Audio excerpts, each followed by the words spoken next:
మన నడు నొప్పికి ఏం చేద్దాం ఇవాళ? చాలా సూపు పెట్టుకొని కడుపునే తాగుతాను ఇక. సూప్ పాయ మంచి నంబర్ ఎక్కుది.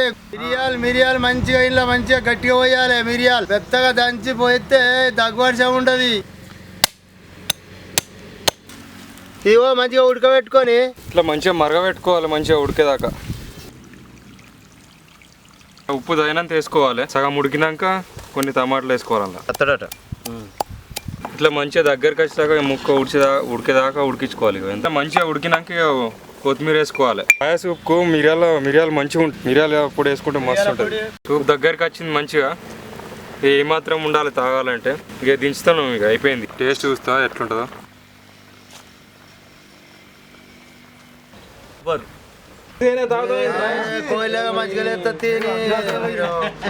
సూపర్ ఉంది, అమృతం లెక్కలు ఉంది ఇది. అంతే ఈ వంట ఏం